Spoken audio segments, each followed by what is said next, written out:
really. Yep. Okay, so let's get started. Good luck to us. Okay.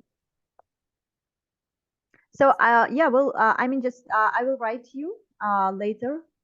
So, and if you have any questions, you can just also ask me. Yeah, I'll be happy to help.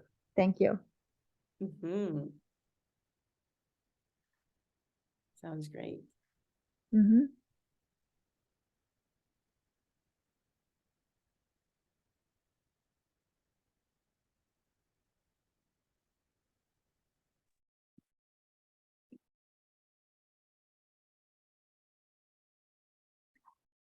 Welcome to English Without Borders, dear all, and we are very happy to start our Thursday series of English Without Borders webinars.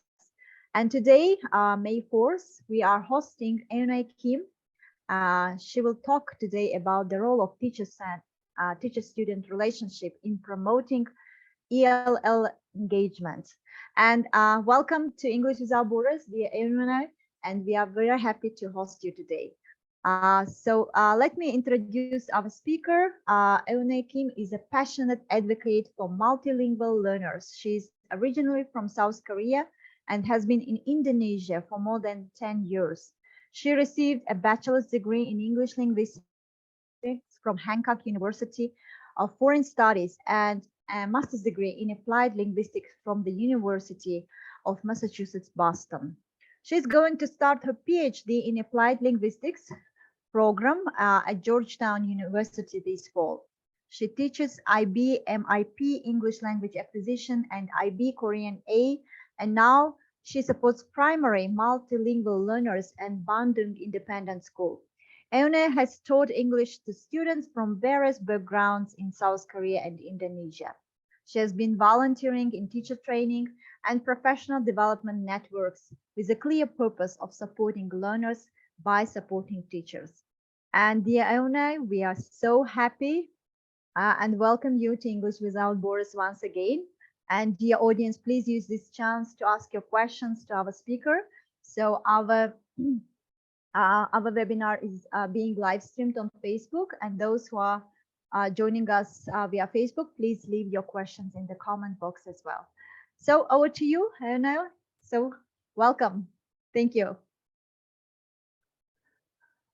Thank you so much for your warm welcome. Salam. Welcome to this webinar. My name is Eunae Kim. It's kind of hard to pronounce, maybe for some of you. If you can pronounce the name Renee, just take the R off. It's like Eunae. And yeah, before this meeting, I've checked some videos of Tajikistan. What a beautiful country. I hope to visit you in person sometime and spend some time together in your beautiful country. I'm very excited that I can be here with you. Before we get started, please introduce yourself in the chat window, your name, your English teaching context, and maybe your favorite food. And today, let's discuss the most important component in supporting multilingual learners, teacher-student relationship, TSR. Okay, I have some chats here. Oh, from Brazil. It's amazing. Barbecue. Hi, nice to meet you. I love barbecue too. As a mom, it's kind of easy to prepare, I think. Barbecue, right? Porridge. Amazing. What kind of porridge? Like chicken porridge? Just plain porridge. In Indonesia, one of the famous food here is actually chicken porridge in the morning. Yeah, nice to meet you. Oatmeal. I love oatmeal too. Okay. I don't know if you're familiar with some Korean food. I love tteokbokki. It's I don't know how to explain. It's kind of like a rice cake type of food. Nice to meet you. Welcome, everyone. Okay. So today, my main focus is to connect with you all. So we can continue to work together to support each other. I would like to discuss the term multilingual learners and explain TSR, teacher-student relationship, and discuss some practical implications for teaching. Okay, so if you already know and use the term multilingual learners, I think you sound very knowledgeable in the field of second language acquisition. I would like to use the term MLLs. Let me just read the explanation from WIDA. The WIDA Consortium is formerly World-Class Instructional Design and Assessment, is an educational consortium of state departments of education based in the US.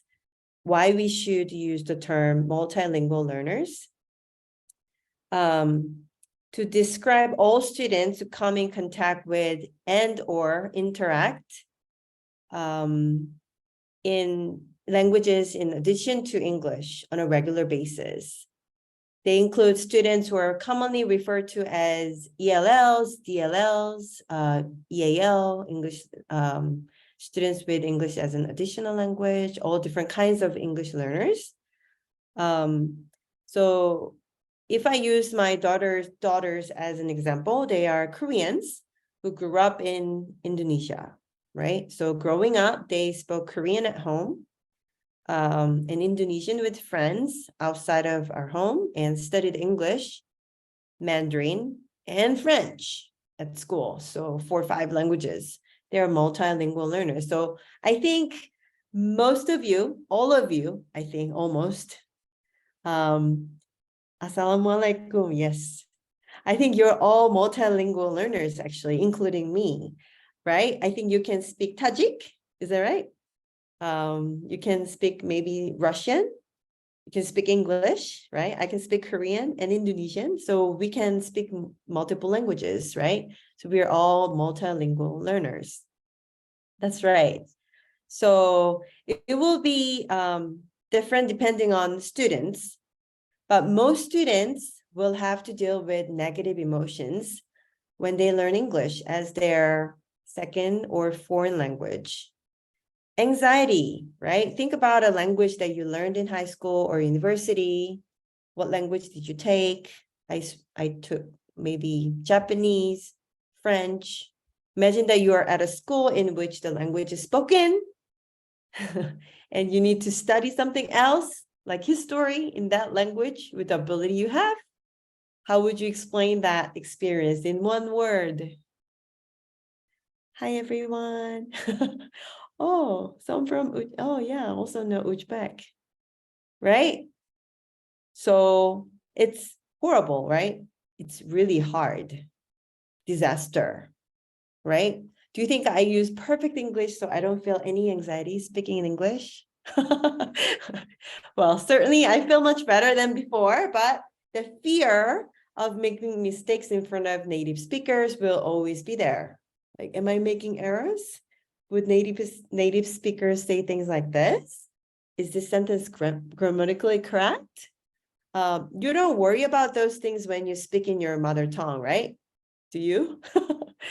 Do you still make mistakes in your mother tongue? Yes, right? Of course, but people don't take it as seriously. Students who can't express themselves struggle with low self-esteem. Sometimes, yes. I think, especially in my context, maybe, because I teach multilingual learners and they go to mainstream classes, right? So some of them are like native speakers, some of them maybe they've been studying in English the whole time, but my students, usually they come from Korea or Indonesia or Germany, maybe. So they have to just learn and speak in English right after they arrive, which is really hard, right? And they suffer with low self-esteem because they think that, oh, I cannot really express what I want to say. Or if I can speak in my mother tongue, maybe I can speak up freely in front of people. Because I can't speak English fluently, I cannot have a successful career or future. They really struggle. And also like the first sentence I heard on the first day I taught at my international school, one of the students said, "Oh, nobody can understand me because my English is trash." Yeah, so they really think that their English is not good. And they really have this like, oh, I'm like, I'm not really good at this. I'm worse. Like they have this all negative ideas, right? Some of them feel excluded because they can't be active in discussions. In maybe EFL setting, many students struggle with low motivation. I don't know about Tajikistan. If I think about Korea, when I was teaching in Korea, many of the students in one class did not have motivation to learn English because why? Because they didn't want to learn English. Who wants to learn English? Their moms, right? So their moms sometimes push kids. Oh, you need the English. You need to learn English to have a successful future. But the kids were not really motivated. Right. Yeah, exactly. They do not need that language. Yeah, every day, right? So they don't really like, why? Why do I have to? And it's, as teachers, it's really hard if you have a bunch of students who are not motivated, who don't want to learn English, and you have to do it because you're paid, right? That's your job. That's what you need to do, right? And of course, fear of unknown, fear of failure, fear of being left behind. Any other fears? Or any other negative feelings you want to add to this list? Yeah, that's right. It's what the parents want. Exactly. I totally understand. Yeah. Being misunderstood. Yes. If you speak up. Have you ever had that like, experience, like when you said something and then your teacher who's a native speaker, like, what? Like, what? You get that 3 times of what? You're like, it's okay. I don't have to say. You just don't understand. Right? You just give up, right? Maybe it's really hard, right? Yeah, just quit, like move on. I just don't have to do this. Like, what? Yeah, it's really hard. And educating the mind without educating the heart is no education at all. How do you pronounce his name in your language? In Korean, we say Aristoteles. In English, Aristotle. In Tajik, how do you say that, Nashiba? Aris. Aris. Oh, we said Aristotle. Aristotle. Wow. We say Arastu. In Tajik, we say Arastu. Arastu. Yeah. Arastu. Oh, sorry, that's right. Arastu. Wow, okay. It's very different, huh? Arastu. Aristoteles. Yeah, so I have a question for you. I talk too much, right? So think about this. Who was the best teacher in your life? And why did you like him or her? Please share your ideas in the chat. I would love to share my experience. Or if you want to just speak up, unmute yourself and speak up, please. If you're brave enough, you can do that. Nasiba, why did you like him? So I have several favorite teachers in my Yeah. school years. It was my math teacher because in our math class we didn't only just calculate and did the numbers, but rather we went outside, outdoors, and did some activities in mathematics, in nature. Sounds amazing. And we really liked it. We enjoyed being outdoors and doing like, mathematics. And so, trying to kind of count everything. And it Yeah. was really fun. Oh, And wow. when I was studying at the US, my favorite professor was Dr. Deidre Combs. And she's like, she's really motivational. She's both a speaker and she was a speaker at TEDx. And so she wrote several books, and Uh, she's a compilation of great philosophies, worldwide philosophies. And mm, she helps so many, um, how to say, so many um, people who have leadership potential to grow and become real leaders. It oh, can be wow. teachers, anyone, and she does a great work, Mhm, working in different countries and bringing, so much into this world by untapping potential of, mm, of emerging leaders. And wow. whenever you talk to her, the time Mm, flies, and you can't imagine that you enjoy talking with her, and you can't just even notice how the time flies so quickly. It's always mm. enjoyable, and she's very Okay. intelligent person in terms, she knows all the cultures, all the religions in the world, and she's very Wow. knowledgeable at bringing some word of wisdom, by bringing some citations, Wow. and also just making it's kind of, you speak to her, but at the same time you discover yourself. Oh, That's something she's all about, like raising self-awareness. So yeah. Yeah. yeah. Sounds amazing. Yeah. So you definitely, I can tell like you're very comfortable talking to her, being around her, right? Yes, yes. Um, thank And you. her books are very inspiring as well. Thank you. Wow, that's amazing. Yeah, we have a lot of examples actually. Um, mm, fun songs. Some teachers used songs to connect and made students feel free to express themselves. And that's amazing. And um, so I have a question, Nasiba. So do you like math now? Yes, I still do love, because I found that I still can teach at the secondary school level. Still, I can do that Yay, because yeah, yay, because that's amazing. I liked math at that time, and still I'm at that level. I can teach even math at school by now. That's amazing. Yeah, I haven't met a good math teacher in my life. That's why I don't really like math, huh? Okay. So yeah, let's see. You felt confidence. That's great. English teachers. A lot of you had good English teachers, so you become actually an English teacher. That's amazing. And it's interesting how many of you were excited, right? When to meet the teacher, to have a conversation with the teacher. I think that's really amazing. So my best teacher,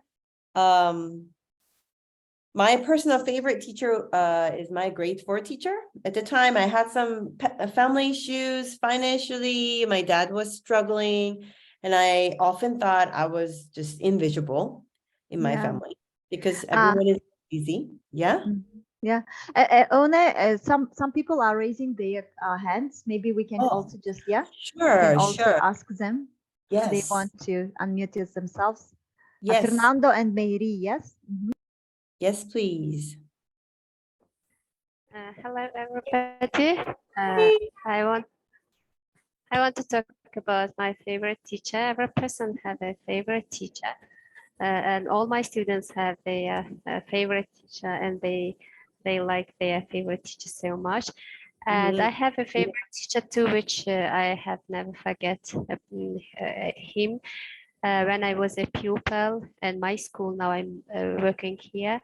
Here I had a teacher, which he was our teacher of Dari, Part C. he teaches, and he was so kind teacher, and he was so strong teacher. I like especially like the strong teachers so much, and he Mm. was strong teacher, and he teaches the letters of 4C, and I learned from him so quickly. All the students learned from him so quickly. All the weak students, they learn the letters. They still can read the 4C letters, 4C reading. My classmates, which they are so weak, they can read the 4C. And Wow. and he liked the students which they are the best, and I was his favorite students. And when I was in the when I was outside, he always come and he always hugged me and kissed me. He always said that you're my favorite daughter and my favorite student. And then I became a student, and after it, I come back to my school, and he always say that, oh, it's so interesting that my student became my colleague. And then after that, some years, yes, a lot of years passed, and he want to study English, and then he trying to learn English, and I became her teacher, and he always said that, wow, the world is so interesting now. It's going around. You were my students, and nowadays I'm your student. And he learned English every day, and I taught him English. And he was so great teacher. And unfortunately, he was died in the 55 years, and it was so. I was so pity for it because he was so great person in my life, and I have never forget him. Thank you so much. Thank you so much for sharing. Amazing. I had a similar teacher like him too. Like, yeah, when I was sharing. Thank you so much. I think something that I loved about this favorite teacher was that he really saw me. He noticed me when I felt like nobody really cares, right? So he always asked me how I was doing. He believed in me. My academic success that year was huge. Not only that, I started to believe in myself, thinking I can do it if I try hard. So that's a huge, something very big, right? That all these teachers in our lives who really influence us to be who we are now, right? So this is a paper that I wrote. I would love to share this. The role of the teacher-student relationship in promoting ELL's engagement on online learning during the COVID-19 pandemic. I think it was really hard. I don't know how it was in Tajikistan. In Indonesia, we did everything online for almost 3 years. So the schools were closed. I think similar maybe in Tajikistan too, was it? Yeah, so that's when I realized that, oh yeah, how can we teachers support our students better? So I was really focused on teacher-student relationship. Why is the teacher-student relationship so important? So I think in their most recent book, Engaging Language Learners in Contemporary Classrooms, Sarah Mercer and Dornier, they argue that one of the most important factors that influence student engagement is teacher-student rapport, right? So maybe I'm not going to share everything about my paper. You can read it. I'll share the link later. It's free. And all these people, they kind of argue that there is such a big difference when there is a good teacher-student relationship that was evident in the classroom. You can see a lot of students could academically succeed better, and they could really learn better. They could engage better in classrooms, and I want to actually introduced this idea called willingness to communicate in second language acquisition. So this idea is very important because willingness to communicate has a very important, significant impact on language learning. McIntyre and his colleagues found out that the greater the anxiety and the lower the perceived competence, the less likely the person is to communicate. People who perceive themselves less likely, perceive themselves to lack the necessary skills in the target language and who experience fear and anxiety about using it, tend to avoid communicating in the second language. Isn't it interesting that it is not about their objective language level, but it's about their perceived language level? So one of my daughters went to a local English-speaking school when she was younger. I noticed that even though she had enough level of English to communicate with her peers who are Indonesians, when we moved her to an international school, she did not want to speak to native English speakers for a while because she felt intimidated by the perfect level of native English speakers, according to her. In such circumstances, a vicious cycle may develop. Can you guess? For example, our students with higher anxiety and lower perceived competence will likely be less willing to communicate. And when they avoid communication, they will have fewer opportunities to improve their proficiency. If their ability does not get better, their anxiety level will stay high. So I'll dig deeper into this topic in my next webinar in November. But we as teachers can be the people who our students can feel comfortable with and willing to share whatever is in their hearts, just like what you shared with your favorite teachers, right? So what do you do to know your students better? What stops you getting to know your students better? So maybe you can share your thoughts in the chat, or if you want to unmute yourself and share a little bit, please. I agree with you. My mom was the first and best teacher in my life. Yes, I love that. Dear audience, please unmute yourself. Yes, Fernando, please go ahead. Yes. Hello, how are you guys? Hi.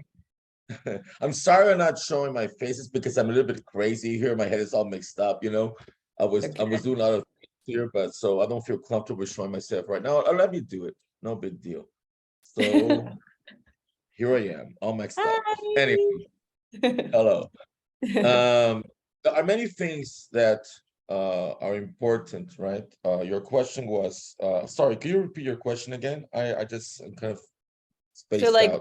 what do you do to know your students better? Yeah. So like talking about Yeah. yeah. So one of the most important things that I think is like try to find out what likes they have, what Yes. this is really important, right? Try to connect to their reality, right? Yes. Another thing I try to find out, which is a little bit difficult, but it's tricky, and I think it's really important, is also try to find out what are some things that happen to them that are not pleasant, that you don't want to bring to class, okay? Because sometimes we take things for granted and we use topics in the class that might bring them bad memories. I try to make activities meaningful, things that they'll be able to use and they'll be practical with them. And I try to get engaged with creative thinking. And really important, as you mentioned before, show them that I care, right? Yeah. Right. One thing that's really important, I think many teachers take for granted, is whenever you do an activity, always do the activity thinking how the students will react to it. So get in the student's shoes and do a simulation of the activity before taking that activity to the class to be Yes. sure that it's going to be appropriate for the students. Sometimes things that we think are okay for us, but are not okay for the students, right? This is a big mistake. Exactly. Thank you so much. That's amazing. Thank you too.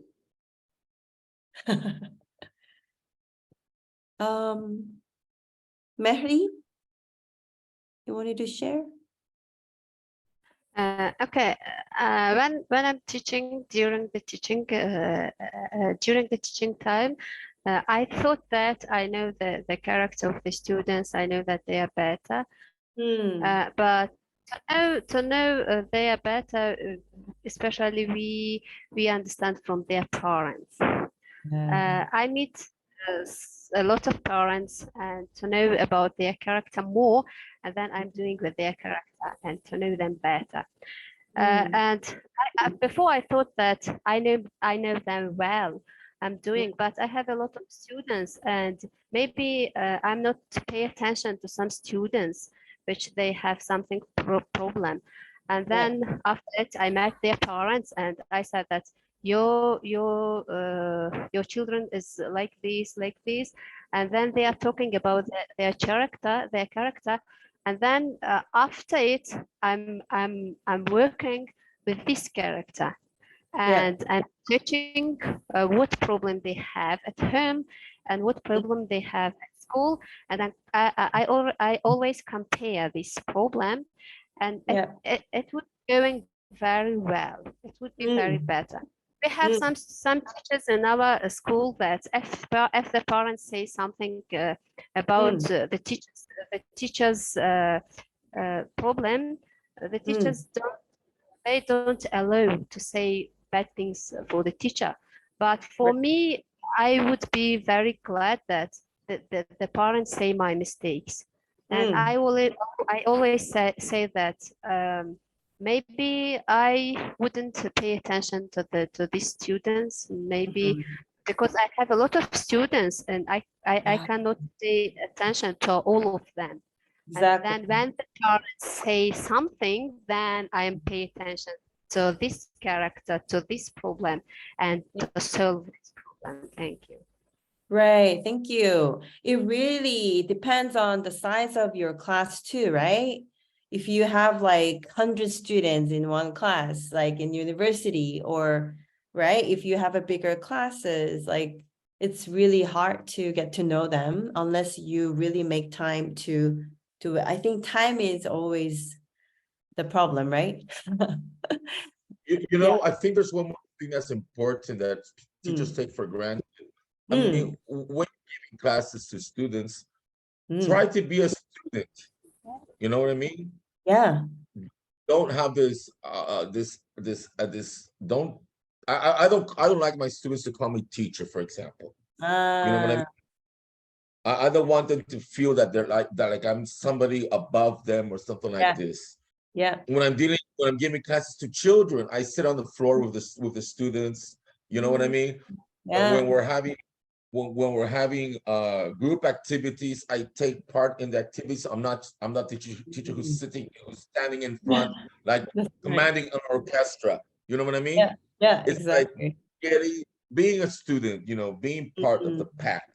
I think that's really important to be able to get better and to gain their respect also, because sometimes it's difficult, to deal with teams, especially, right? Yeah, I love it. I love that idea. You're part of the group, right? You're not like outside of the group trying to teach something, but like you're a part of the group. And you're learning also. And you're learning. You make it clear that they have a lot to teach you too. Yes, yes, yes. Amazing. Very good. Yeah.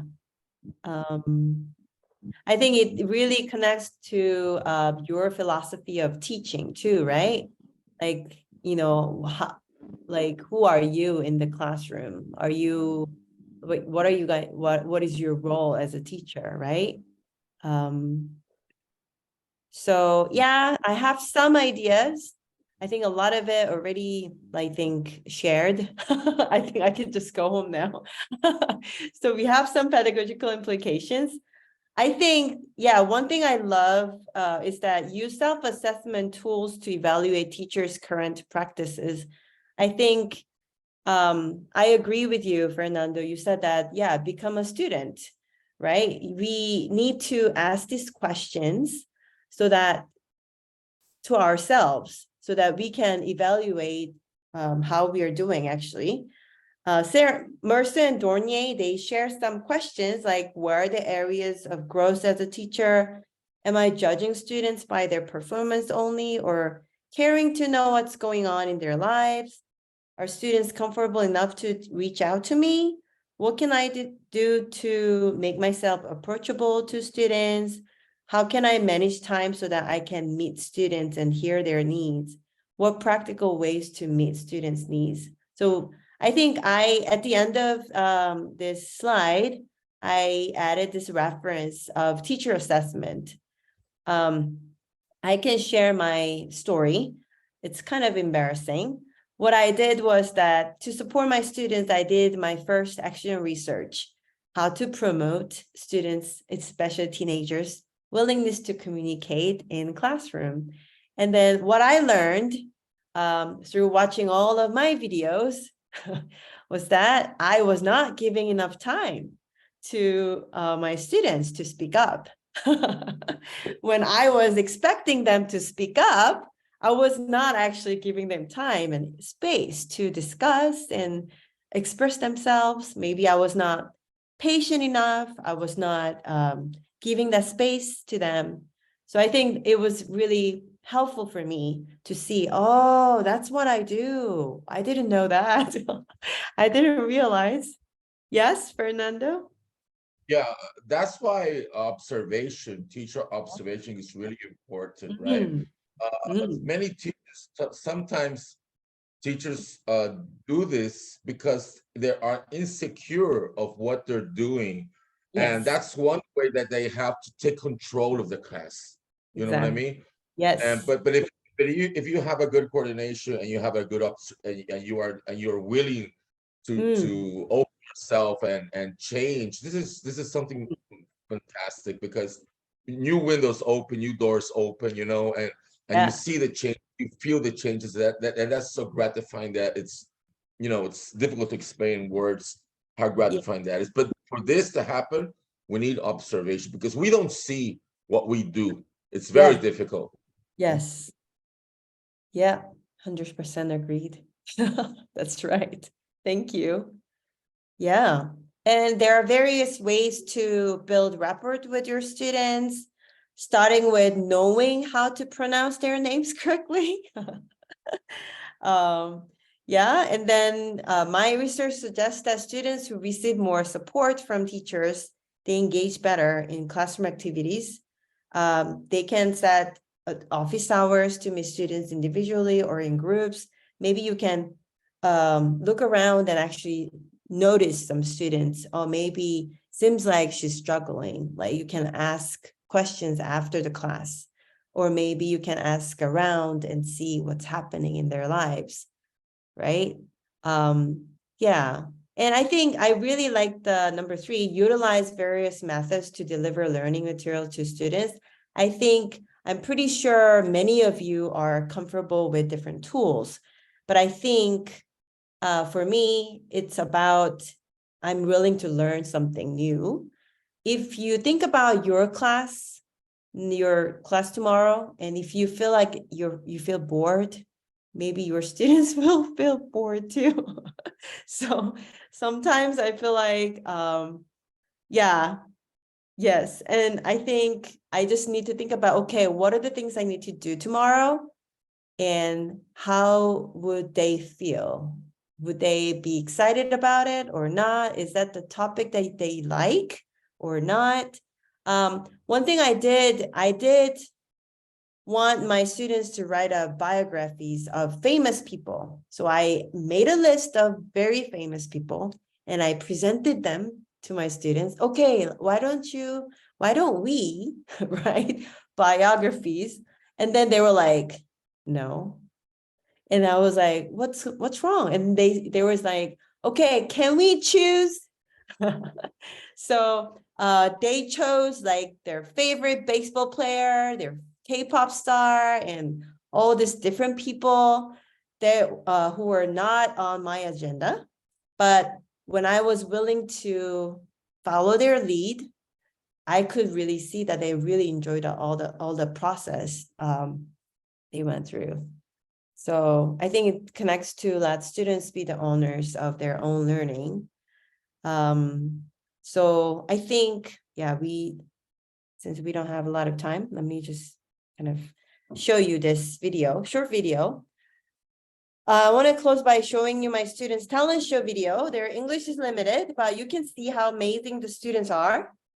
Think about each of your students and what you know about them and what uniqueness they can bring to your classroom. If you feel that you do not know your students very well yet, start planning some activities to get to know them better, because they will be more motivated to learn if they feel comfortable with you.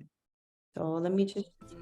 Like some people say to me, like my drawing, your drawing is good. So yeah, I just want to eager to drawing. And I have a lot. Yeah, it's also the same comic book like here. Wow. Yeah, but you know, we can see the Oh, the before the slide also, and then it's cutting off. this slide also. I didn't write. I didn't draw the eyes and then the mouth, the face part, because it's very difficult for me. So this year, I want to effort to do that, the face parts. I went to the mystical drama last year. Okay. But I didn't really know that I'm really good at acting. I didn't know. Huh. So I'm pretty crafty as well, and this is the picture of what I did recently. So probably it's the fact that I can speak English, because I thought that this might be one of my talents, because I'm the best guy that speaks English in my family. My talent is like playing guitar. Mm. I played like almost like 5 years.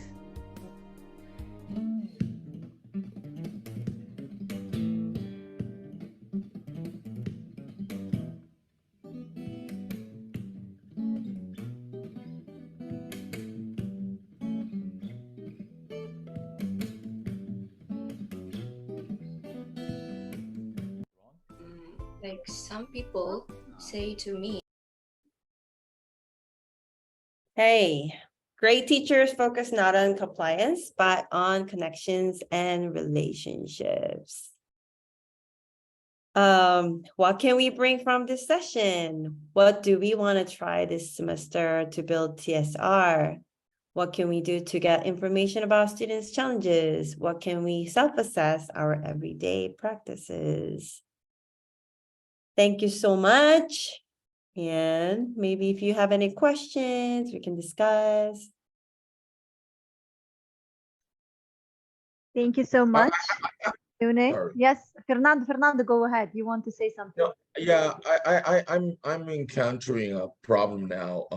I've been teaching private students for the past probably 10 years, and I'm going back to teaching at schools.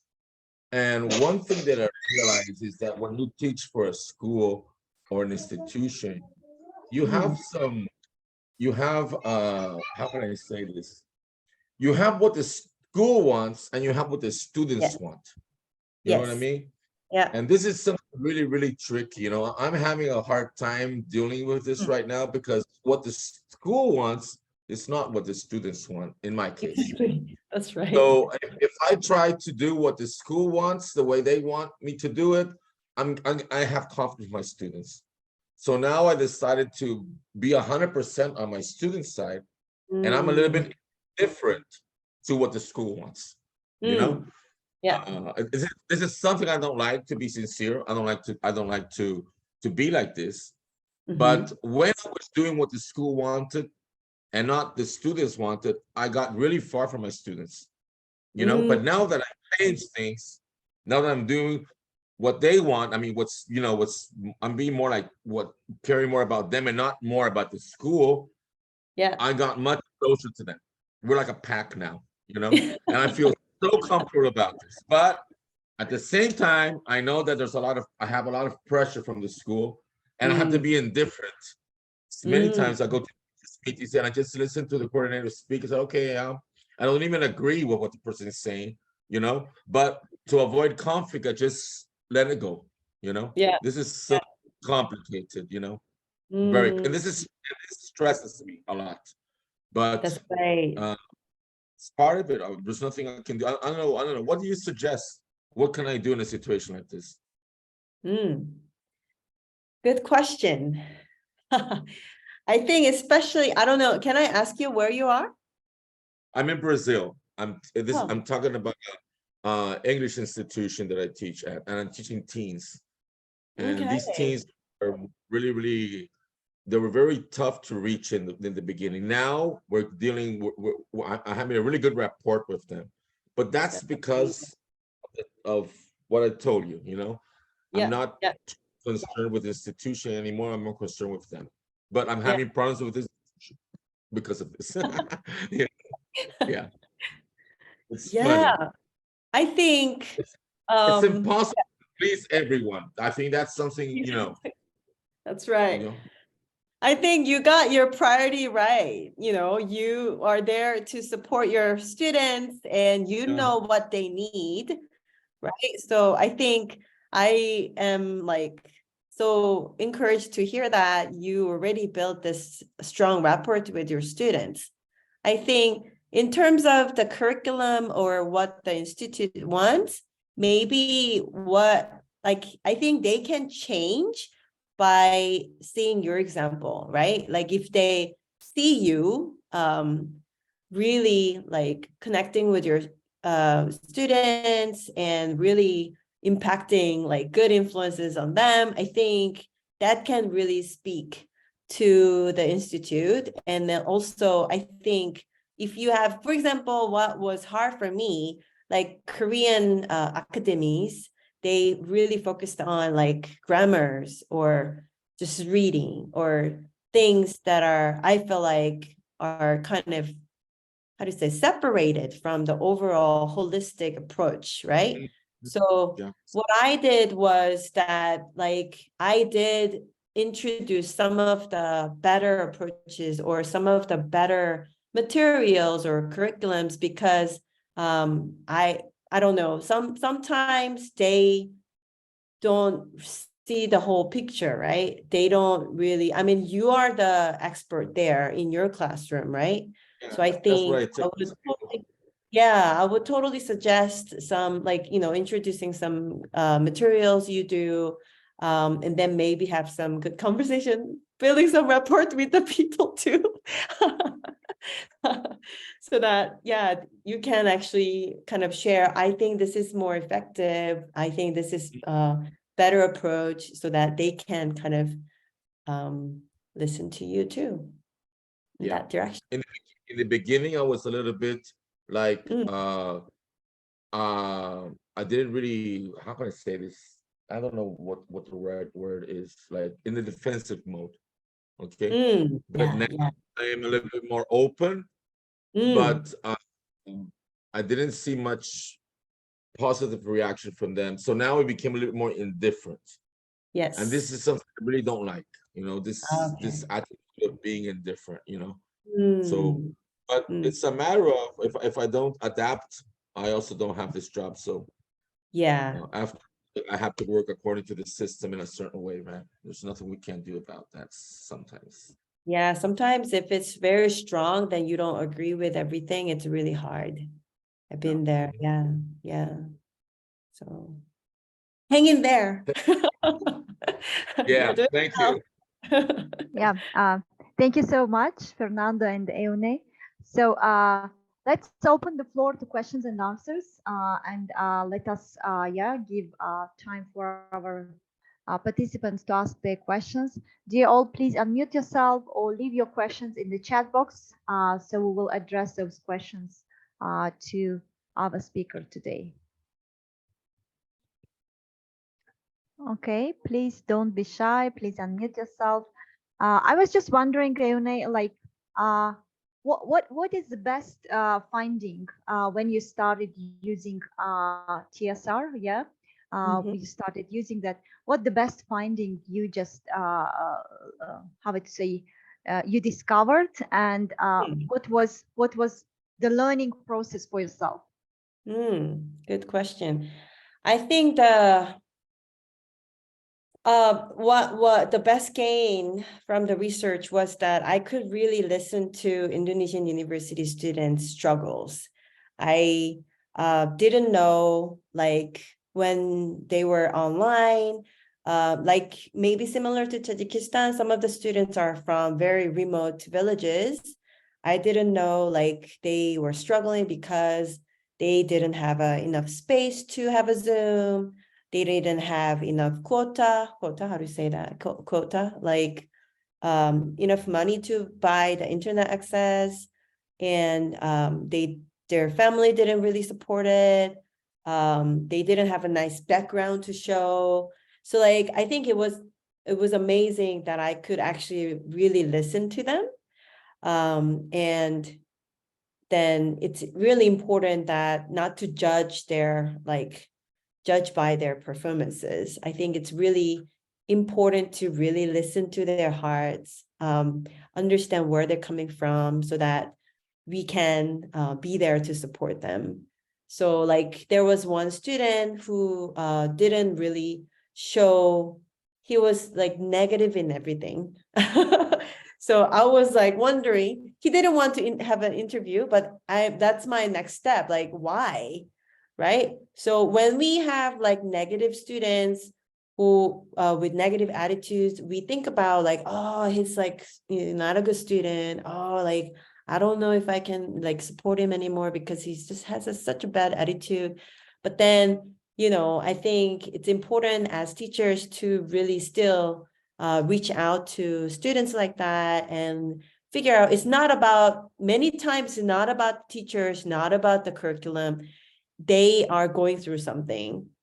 Maybe they're having some family issues, parents got divorced, some depressions or something else is going on. So I think it's important as teachers not to really directly connect that it's all my fault or it's my problem that he's not focusing on my stuff. But I think it's just important to investigate. I think that was a big gain for me.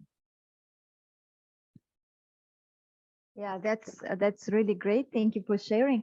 And also, we have a question from our participant. What is the most favorite strategy you use with students that bring you all closer to one another?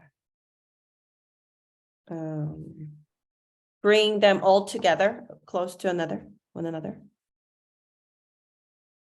I think, what do I do? I would love to start with a lot of different activities in the beginning. So when new semester starts, my number one focus is not to really teach a lot of things. I mean, it's important, as Fernandez shared, it's important to teach something. But I use a lot of maybe different games, get to know you games, so that each student can have a voice or space to share about who they are. Yeah, like what they like, what they enjoy. And a lot of times, we do talent show too. And also we celebrate different cultural aspects that students can bring, since we have different students from different backgrounds. So what I do is that I ask them to like share a presentation of their country or their culture so that they can kind of share where they're coming from.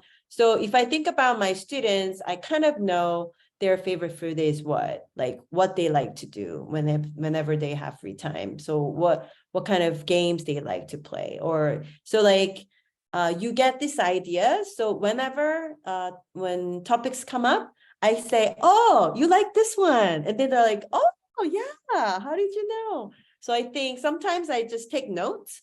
Oh, this kid loves to play this game. This game is, and sometimes I don't understand everything, but like I ask them to express what they like. So please, in English, right? In English, please explain why you like that game. Like, give me 3 reasons. And they can like have a presentation of their favorite game. So I think I kind of start from there, like, you know, try to connect. Yeah. Actual maybe resources. I think I did, sorry, put some links for some of the resources you can use. Nearpod has a lot of like get to know you type of games you can use. These are some of the academic websites that I use, depending on, yeah, but I use like this type of thing, like what is it like, so just to make them kind of laugh at me, like, you know, I use Beatmoji or different things so that try to find something to connect. Maybe I try to learn a little bit of Tajik. It was hard, so I just learned Lahmat. Is that right? Lahmat? Yeah. I have a question. Yes. So can you enable my camera, please? Sorry. Can you enable my camera, please, on that side? Oh, Sorry. can you do that? Manisha, I think your camera, Yes. you are the owner of your camera, not us. Oh, no, but it was, I think, okay. Now I can see you now. Yeah, I feel more comfortable to see myself when I see myself. Okay, so thank you so much. It was very engaging and interesting session. There was one question during your session, like how to connect with your students, how to know your students better. And you guys shared so many good like examples. And yeah, I know like one of the ways to know your students better is just to get connected to them and kind of consider their likes. So, but I had a very bad experience. It was like 2 years ago. So I taught like, I had private lessons. I taught to teenagers and I kind of wanted consider all their likes and to make the class kind of relax and steer to their favorite. But it actually did not work. They took the class less serious and their progress was kind of not what I expected. And their parents kind of made know that, or you should be very serious. If I think this is your problem because you took it you made it very relaxed and they didn't, that's the reason they didn't take it seriously. So what would be your advice? Like for some people, it really does not work if you kind of make yourself to their level and like, you know, they want to be like they want to kind of discipline kind of. Yeah, discipline is not a good word, but yeah. Yeah, yes. So what would be your advice? I was kind of confused at that time. I'm like, got it. I think maybe I would use, if you have, depends on like how long your class is, I would use maybe first 5 to 10 minutes to check in with your students. I don't want to use the whole time to kind of to get to know you thing. So I think what I do, usually I start my class, maybe first 5 to 10 minutes, I will just ask them how they're doing, what are the things they did or things like that. And I really like the idea of task-based learning. So when you give them different tasks, yeah, you can use the topics of like celebrating their cultures. So maybe, for example, okay, why don't you write an essay about this topic? Why don't you write a short story using the favorite topic of your game? Let's use that game to create a story. And then what you can do is that after a class, you can show something to the parents. Well, we did this, but from the task, you got to know them better because you used some of the maybe topics or questions or prompts to get to know them better. And then from that, I think a lot of the times that's what I did. I used like I teach using the IB curriculum. It's more like task-based. So you have this assessment, for example, of like sharing your favorite cultural festival, for example, and make a presentation of it so that the students can just have a 10-minute presentation. So you use all different kinds of reading, writing, speaking, and listening components in it. But then at the end of one task, you have something to show that you did I love something. it. Yeah, thank you so much. Yeah. Thank you. Thank you, Manisha, for your question, and thank you, Anna, for answering to this question. We also have one more question from Abdulkhaliq Taburov. He's asking how teachers can create appropriate boundaries with students. Oh, that's a good question. I think yeah, I don't know if you want like something specific. I don't become friends with my students on social media. I don't have their personal contacts. So everything happens in the classroom. That's my rule. So I don't become really personal with my students outside of my classroom. I think because a lot of we do at an international school, that can be part of the child protection policy. Yeah. So when teachers kind of, when you share something like, something deeper, we get emotionally connected, and sometimes, things that you don't want can happen, right? So I think my boundary, my limit is that everything happens in the classroom, stays there. I don't like bring it out of it. So I think that's, Yeah, very, very good advice. Thank you. So another question coming from Fernando. He's asking, what type of attitude must the teacher avoid to hinder SCR?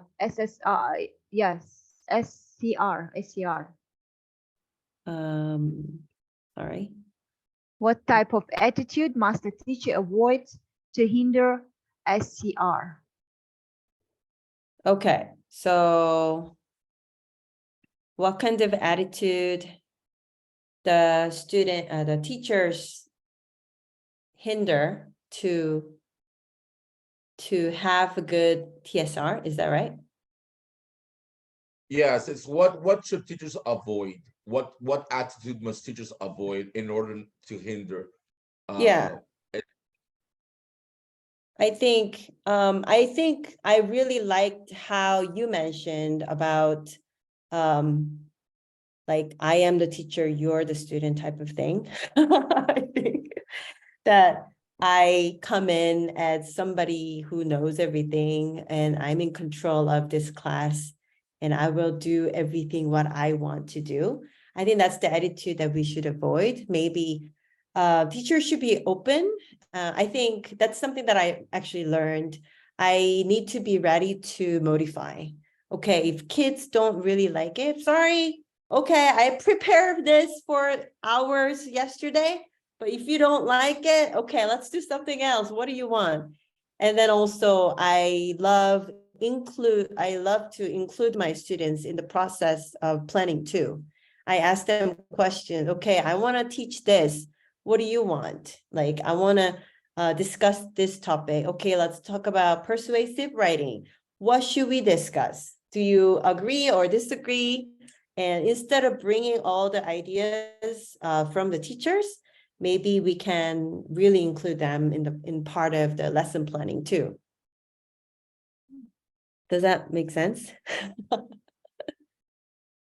Yes, thank you, Eunae. Yes, for So, sure.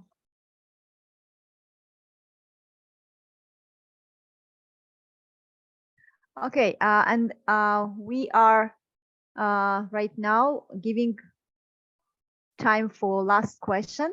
Raihona is asking, have you ever faced with any difficulties during your teaching experience? Yeah, yes. I had this one student who was very negative in everything.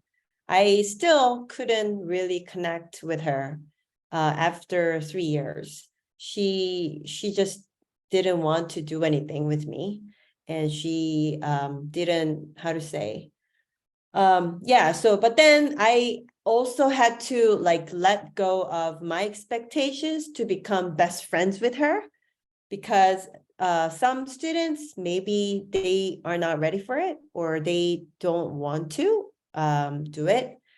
So I think it was, but then I did get some points what she liked. So she had this like, she loved this K-pop band that she loved. And I kind of researched that K-pop band. I shared that idea.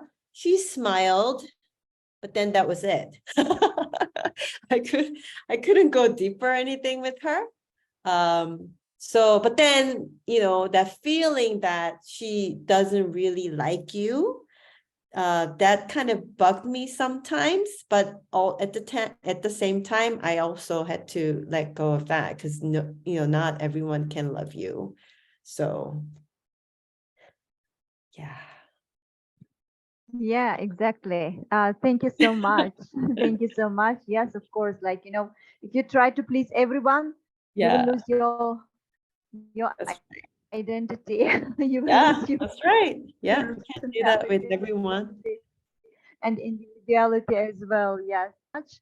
And once again, let us convey our deepest gratitude to you, dear Eunae, yeah, for such a great webinar. And I'm sure, like, you know, today we have some takeaways to think about, yeah, to think about how we can bring some changes into teacher-student relationship, yeah, and how to make this feeling of connectedness in the classroom, and also to care about our students' needs, about our students' goals.